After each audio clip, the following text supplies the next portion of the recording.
فات رمضان ولا بالي راح تجيكم الحيرة واش ديروا غدا وعشاء.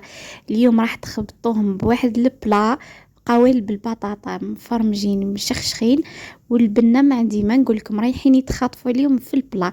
والسر كامل في هذيك لاصوص البنينه والمفرمجه والعاقده. الله الله، اذا اول مره تشوفوا قناتي نقول لكم مرحبا بكم البنات في قناه استيس الشويه. اروح نحضر مع بعضنا الوصفه. بسم الله على بركه الله، نبدو الوصفه تاعنا. اول حاجه عندنا هنا في كسرونه رايحين نحطوا شويه زيت، نزيدوا لها بصله تكون صغيره ربيتها، ونزيدوا طرف تاع الدجاج، اي طرف يكون عندكم ولا اللحم، المهم واش كان عندكم. نزيدوا لي زيبيس اللي هما راس الحانوت، فلفل اسود، كركم، كزبر، وشويه كمون مرحي.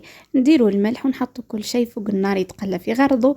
من جهه اخرى كنت جبت حبات تاع البطاطا قسمتهم في النص، ومن بعد فحفرتهم بالمغرفه بهذه الشكل باش يجينا على شكل قارب كما راكم تشوفوا. من بعد نجي نقليهم مباشره في الزيت، ولا تحبوا تفوروهم كما حبيتوا نتوما، هي اذا حابين يعني وصفه صحيه اكثر فوروهم.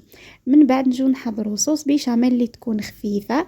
في كسرونه حطيت كاس تاع الحليب، مغرفه كبيره فرينه، مغرفه كبيره تاع الزبده. نحط كل شيء فوق النار نخليها تعقد.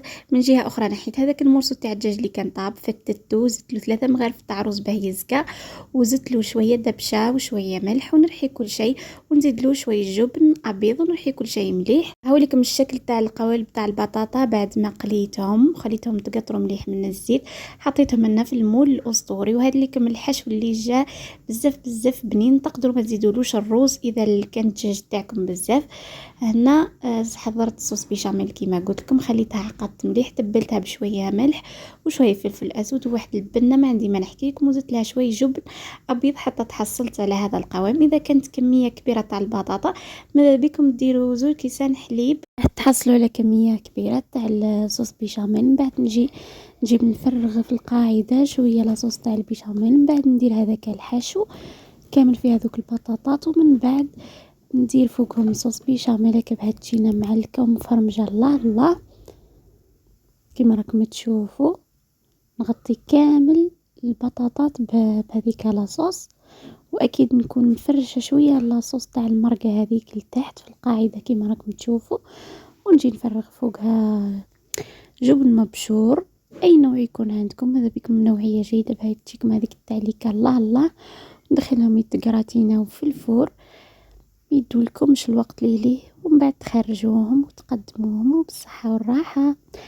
هاي لكم النتيجه بعد ما قراتينيتهم. زينتهم بشويه دبشه، وهذيك لاصوص اللي بقات في الكسرونه زدت لها هذيك لاصوص بيشاميل اللي بقت، خلطتهم مليح وتحصلت على هذيك لاصوص اللي شفتوها في بدايه الفيديو. واحد البنه ما عندي ما نحكي لكم كما راكم تشوفوا هنا. هذه فكرة بسيطة للعشاء ولا للغداء كما شفتوا، راهو جاي غير الصيف ونحتاجوا غير الوصفات اللي سهلين كما هكا، ما راحش تديكم الوقت نهائيا. اللي عجبتها الوصفة حبيباتي نقولها ما تنسيش انك تشتركي في قناتي وتفعلي زر الجرس، والى الملتقى ان شاء الله. سلام.